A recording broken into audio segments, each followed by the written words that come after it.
বন্ধুরা, আগামী ১৯ বা ২০ তারিখের মধ্যেই বাংলার উত্তর পূর্ব অঞ্চলের দিকে ধেয়ে আসছে তীব্র কালবৈশাখী বজ্র বিদ্যুৎ সহ ঝড় বৃষ্টি।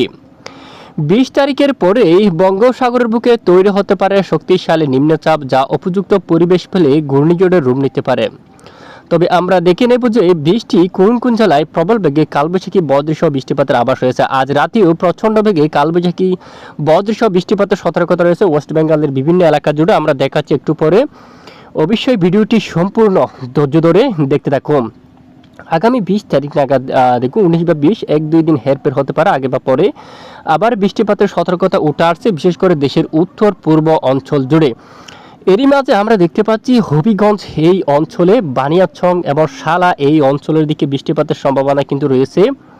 এবং দেখুন পেঞ্জুগঞ্জ এবং কিশোরগঞ্জ, নান্দাইল, ব্রাহ্মণবাড়িয়া এই এলাকা জুড়ে, এবং শ্রীপুর, গাজীপুর থেকে শুরু করে ময়মনসিংহ, নেত্রকোনা, সুনামগঞ্জ এবং জেন্তাপুর এই সমস্ত এলাকার দিকে বৃষ্টিপাতের প্রবল সম্ভাবনা উঠে আসছে। এবং আরও বৃষ্টিপাতের সম্ভাবনা দেখুন একদম উত্তর এখানে দেখুন আপনারা দাদিনগিরি এই এলাকা তোরা যে প্রত্যেক অঞ্চলের আপডেট কিন্তু আমরা আপনাদেরকে দেখাচ্ছি। তারপর এখানে দুধনাই এই অঞ্চলের দিকে বৃষ্টিপাতের সম্ভাবনা, গোয়ালপাড়া, তারপর এখানে বটপেটা এই অঞ্চলের দিকে বৃষ্টিপাতের সম্ভাবনা রয়েছে।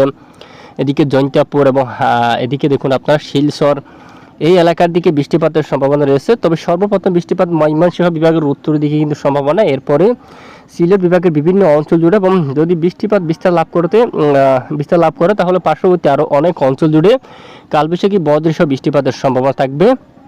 পাশাপাশি বৃষ্টিপাতের সম্ভাবনা আগরতলা অঞ্চলে দেখা যাচ্ছে, ত্রিপুরা অঞ্চলের দিকে। এখানে ম্যাপটা বড় করে দেখাচ্ছে, এখানে তেলোমেডিয়া, এখানে তিলিয়ামুড়া এই অঞ্চলে, আমবাসার দিকে মানু, তারপর খুয়াই এই এলাকার দিকে রয়েছে, কুমারঘাট, তারপর এদিকে আরও অনেক অঞ্চল রয়েছে ত্রিপুরা অঞ্চল। এবং এদিকে দেখুন আইজন এই সমস্ত এলাকা, আগরতলা বেশ কিছু এলাকা এবং চট্টগ্রাম বিভাগের উত্তরের পাহাড়িও কিছু কিছু এলাকা জুড়ে বিক্ষিপ্ত আকারে বজ্র বিদ্যুৎ সহ বৃষ্টিপাতের সম্ভাবনা কিন্তু উঠে আসছে আগামী ১৯ বা ২০ তারিখ নাগাদ দেখুন আপনারা।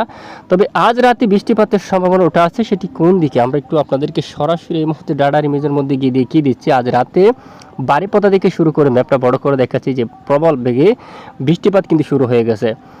এই যে কীভাবে বৃষ্টিপাত আসতে দেখুন আপনারা, এদিকে ঘাটশিলা এই অঞ্চলের দিকে কিন্তু বৃষ্টিপাত দেখা যাচ্ছে। আপনারা দেখুন এই সমস্ত এলাকায় বাহালদা এবং এদিকে চাকুলিয়া, তারপর এখানে দেখুন বেলপাহাড়ি এই গ্রাম অঞ্চল, এই অঞ্চলের দিকে বৃষ্টিপাত এবং এদিকে ঝাড়গ্রামের দিকে আসতেছে।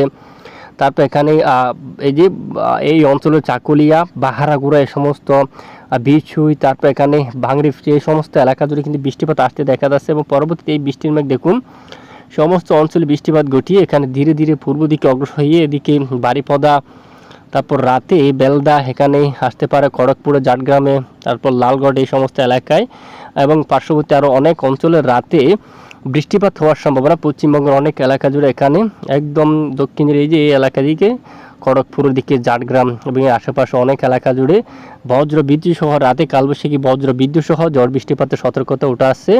তো সবাই সাবধানতা অবলম্বন করবেন। তো বৃষ্টিপাতের আপডেট অলরেডি আপনাদেরকে দেওয়া হলো। আগামীকাল তুলনামূলক বৃষ্টির সম্ভাবনা খুবই কম রয়েছে।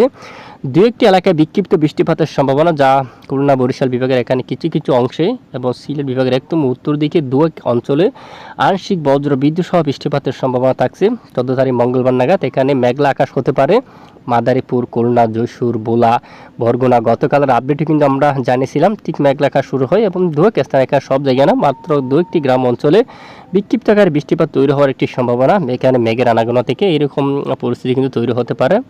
তো এই হচ্ছে মূলত বর্তমান আবহাওয়ার রিপোর্ট। এতক্ষণ আমাদের সাথে থাকার জন্য ধন্যবাদ।